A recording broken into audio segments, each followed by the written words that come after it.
Tension between Native Americans and whites has been a Black Hills reality since the late 1800s. And with that come accusations that the mostly white Rapid City Police Department is biased. Tonight, the perspective of one officer we met along the way in Rapid City. You can learn a lot about a man by riding in his squad car. So I'm working North Central. I work between North Street and I-90. When Officer Anthony Picket Pin heads out on the street, Maple, all the way down to Silver Street, the east side of M Hill. He's just like any other cop, except for one very valuable qualification. I'm Native American. I know my culture really well. I can talk to people that other people can't talk to just because of the fact that I'm Native American. A strength that in this city is worth its weight in gold. Rapid City has a stigma to it that it's racist and we treat everybody horrible and all this, and it's a complete opposite of what people say it is. And while that's only his opinion, it's based on his own experience growing up Lakota, outside the Black Hills in Nebraska. Yeah, I dealt with a lot of crap growing up. School brings back vivid memories, and not good ones, accompanied by strong words about the principal at the time. In my opinion, that's what their goal was. Chase out many Native American kids as they can. And they did. They succeeded. But not you. But not me. No, not me. And he says where he came from, law enforcement did discriminate. You know, they tried to charge me with anything and everything they possibly could. Got thrown out because there was no... They couldn't prove anything. You know, it's just these accusations they had against me all the time. So several years ago, married and a father, he and his family moved here to Rapid City. We come here and it's a complete opposite. People don't care who you are, what you are. You're just people. I come here and never once have I been discriminated against for being Native American. He's an enrolled member of the Rosebud Sioux tribe, and his culture is immensely important in his family's lives. No, we go there all the time, though, for sweats and ceremonies, to go pray.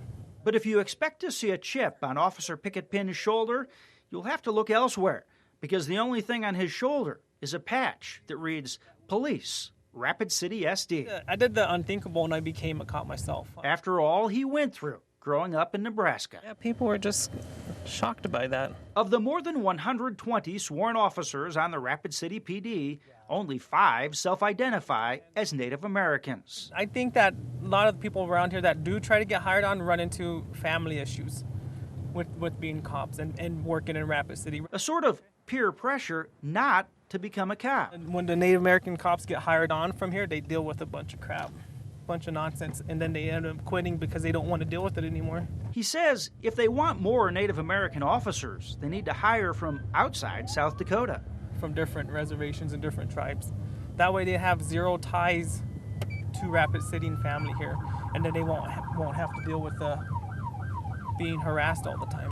Picket Pin loves his job and the PD that he's a part of.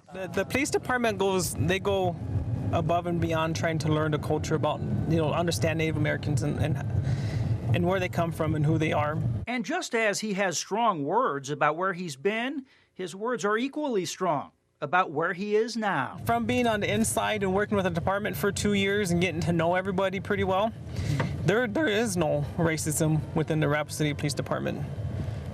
And zero whatsoever. So in his eyes, based on his experience, there's only one reason people get arrested in Rapid City, and it has nothing to do with their heritage. We arrest people on because they did something wrong. If they got in a fight or stole something, then we're going to act on that. But for some folks, both white and Native, racial animosity is tough to let go of. I think there's certain people who want to create tensions and keep them just so they can feel that they're doing something. Still, he says the PD here wants to build bridges with anybody and everybody. Well, we're doing our part, but these other people need to do their part so we can build those bridges and keep going.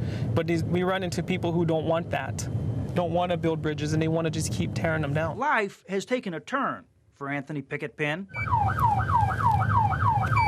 Being out here on the streets and working the streets, there's nothing like it. And he has no interest in tearing anything down, except the walls between the races.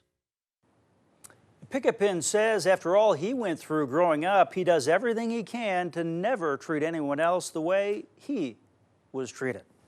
Well, that certainly is a unique perspective. It is a very interesting perspective, a very interesting guy on a Yeah. very important topic. And we'll hear from more interesting individuals in the days ahead. In the days ahead. Tomorrow, a Custer Museum director with a bit of history of his own. Yeah, very much so. All right. Thanks, Steve.